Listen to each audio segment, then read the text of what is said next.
थोड़ा सा रफू करके देखिए ना, फिर से नई सी लगेगी। अरे दोस्तों, जिंदगी ही तो है ना। ओम शांति, नमस्कार। आप सबका स्वागत है बहुत सुंदर सीरीज बात बात में। दोस्तों, आज जिंदगी से ही जुड़ी हुई एक बहुत अद्भुत कहानी लेकर आपके सामने आया हूं। एक नवयुवक था, अपनी जिंदगी की समस्याओं से बहुत दुखी और परेशान रहता था। कभी किसी के पास जाता, कभी किसी के पास जाता। एक दिन वो एक महात्मा के पास चलते चलते पहुंच गया और उनसे बोला कि मेरी जिंदगी में समस्याएं नहीं खत्म होती, कभी कोई प्रॉब्लम है, कभी कोई प्रॉब्लम है, क्या आप मुझे सॉल्यूशन दे सकते हैं इसका?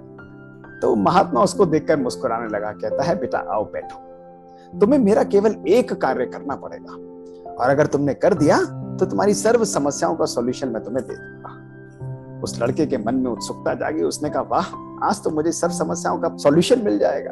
और वो महात्मा उसे एक ऊंटों के काफले के पास ले गया। वहां 100 ऊंट थे।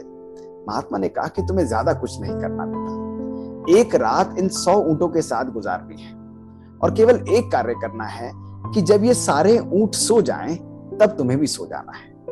तो उस लड़के ने कहा कि ये तो इजी काम है, मैं आराम से कर पाऊंगा। ये कहकर महात्मा मुस्कुराता हुआ चला गया और वो लड़का उन ऊंटों को सुलाने में लग गया। पूरी रात कभी किसी ऊंट को सुलाता, कभी किसी ऊंट को सुलाता, लेकिन ऐसा कोई भी समय नहीं आया कि सब ऊंट सो पाए।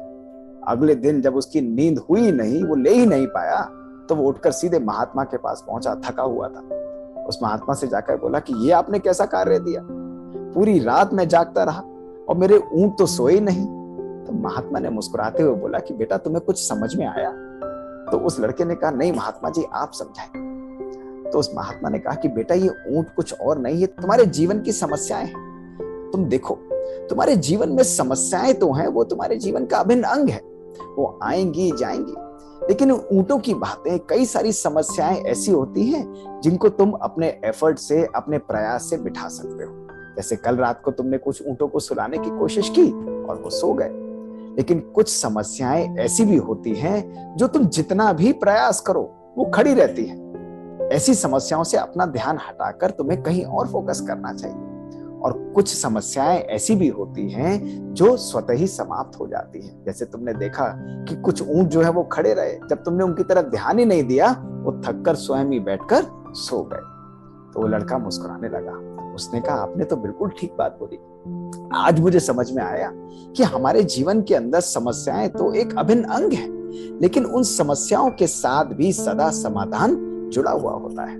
आप सोचो कि अगर हमारे जीवन के अंदर समस्या ही ना हो, अगर हमारे जीवन के अंदर प्रॉब्लम ही ना हो, तो हमारा मन तो कार्य ही नहीं करेगा, वो तो सिंपली चलता रहेगा।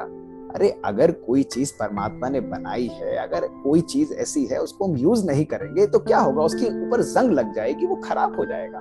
इसी प्रकार ये प्रॉब्लम्स हमको एक अपॉर्चुनिटी देती हैं कि हम अपने मन की शक्ति को यूज करें। और दोस्तों, उस दृष्टिकोण को सकारात्मक बनाने के लिए, उन सॉल्यूशंस को खोजने के लिए एक स्थिर और सशक्त मन की आवश्यकता है।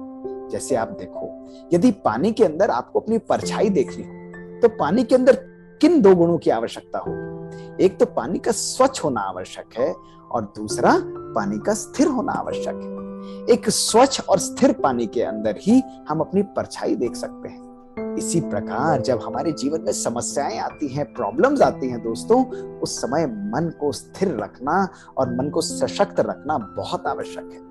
और दोस्तों, ये अभ्यास जो है हमको रोज करना होता है, नित्य करना होता है। उसको मेडिटेशन के अंदर बिठाकर सशक्त बनाना, पावरफुल बनाना, ये बहुत आवश्यक है। दोस्तों, जब हम राजयोग का अभ्यास करते हैं तो हमारे मन के विचारों की गति स्लो हो जाती है, हमारे मन के विचार कम हो जाते हैं। और एक ऐसा मन जिसके विचारों की गति स्लो है, जिसके विचारों के जो संख्या है वो कम है, वो विचार बहुत शक्तिशाली और पावरफुल होते हैं। तो आज के बाद हम क्या करेंगे? आज के बाद समस्याओं को ये नहीं कहेंगे कि समस्याएं तो मत आओ, हम ये कहेंगे कि समस्याओं का काम है आना, और उन समस्याओं को, उन परिस्थितियों को जीतना हमारे मन की स्थिति के ऊपर निर्भर करता है। और हमारा मन कैसा है? हमारा मन सशक्त है, हमारा मन पावरफुल है। तो आज के बाद सदा अपने मन को पावरफुल रखिए। दोस्तों, किसी ने बहुत सुंदर कहा है कि मुश्किलों के दौर में तो हर कोई बहाने की चादर को ओढ़ ही लेता है, लेकिन सच्चा शेर तो वो है जो हारी हुई बाजी को भी पलट देता है। ओम शांति।